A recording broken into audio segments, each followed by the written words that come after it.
were conscious and perceived everything that happened inside the car, he said.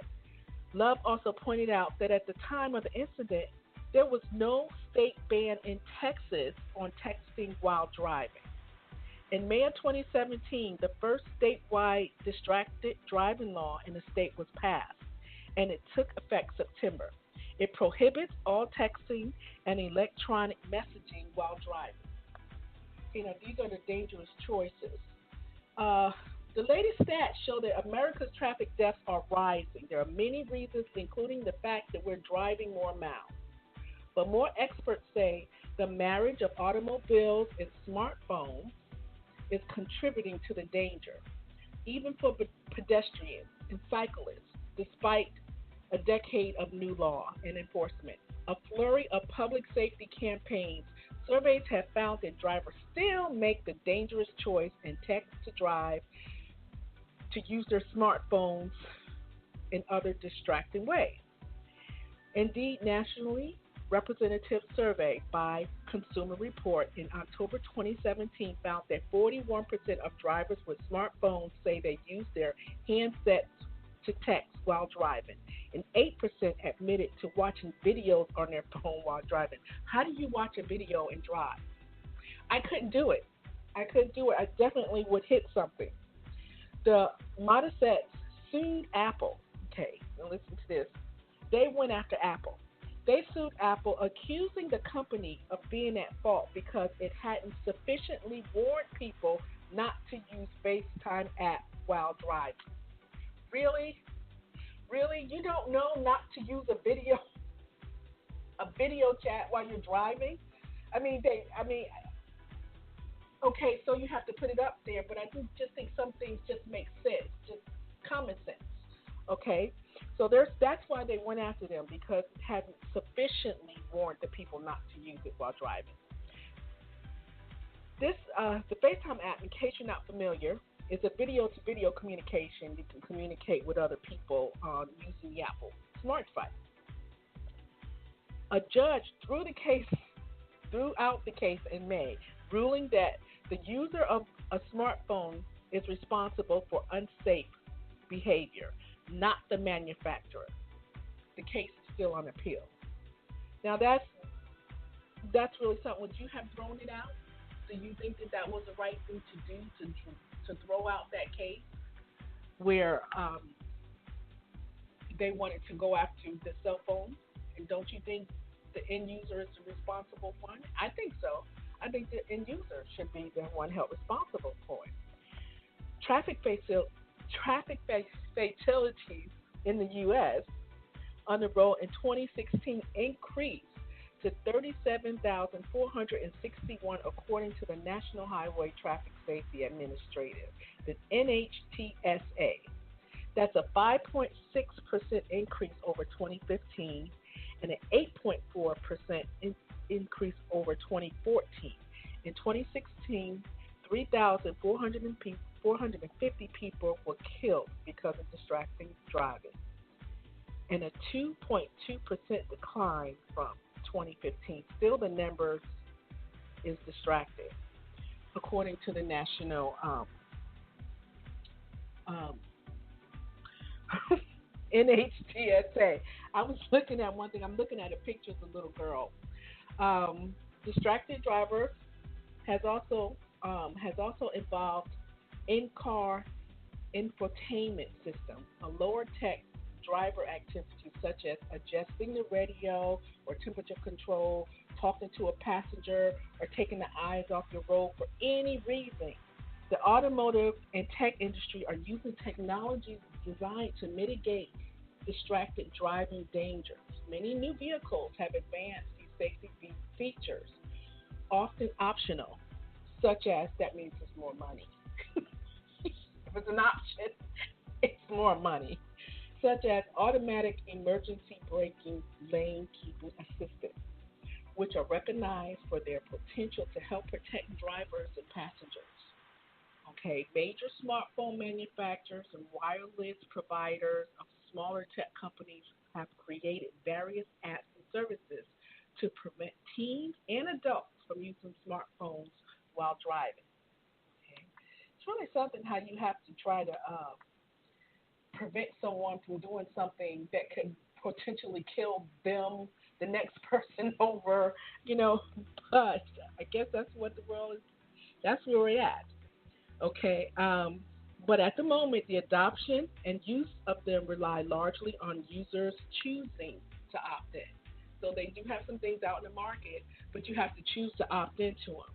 Until cars become fully um, autonomous, dangers will persist from those who choose to use smartphones while driving or become distracted by onboard infotainment system. I did ask my husband, I said, how do you pronounce this? And he told me, but can a car safety rules be and features help? Can safety rules be features help? Okay, so new high tech safety features are helping drivers who have lapsed in attention. These features warn them or intervene to head off potentially dangerous situations. Here are four that have demonstrated consumers report road test evaluations that have the ability to help drivers avoid potential crash, according to Sean Sinclair. He is a consumer report automotive engineering specialist. In advanced safety systems, respondents and consumer report recent advanced auto safety systems. Okay, here we go.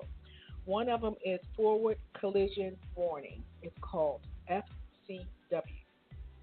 Okay, I don't know if it's an option or not, but it's called forward collision warning, FCW. It provides a visual, audible, and a tactical alert to warn drivers of an impending collision with a car. Data from the Insurance Institute for Highway Safety, the IIHS, show that FCW is associated with a 27% reduction in rear end crashes for vehicles and features, and a 68% in the owners of in Consumer Report survey said they were very satisfied with their FCW in their vehicle. FCW, FCW, collision forward collision warning. Okay, that's one of the features. Here's another one: automatic emergency braking, AEB. So I wonder would that make your airbag pop or something? Automatic emergency braking. If the system senses a potential collision and the driver doesn't react in time, it engages the brake. The IIHS, which is the Insurance Institute for Highway Safety data, show that AEB and FCW are associated with a 50% reduction in rear end collisions for the vehicles with these two features. The CR in Consumer Report survey, 69% of owners said they were satisfied with the AEB in their vehicles. Here's another one. It's called the LDW, Lane Departure Warning. Lane Departure Warning, LDW. The system warns the driver that their vehicle crosses lane markings and turns and okay, let's get this right. The system warns that the drivers, when their vehicle crosses lane markings and turns, the signal isn't engaged, and the turn signal isn't engaged. IIS research has found that if all U.S. passenger vehicles had been equipped with an LDW system, nearly 85,000 crashes and more than 55,000 injuries would have been prevented in 2015. 70% of the survey owners said they were very satisfied with their LDW. So far we've read three. We've read the forward collision warning. It warns about the colliding into a car. The AEB, automatic emergency brake, which brakes automatically, and the lane departure warning. That's good when you're crossing the lane and your signal is not on. The next one we have lane keeping assistance, LAK. It provides some steering, It's a braking to correct the vehicle if it starts to drift out of the lane.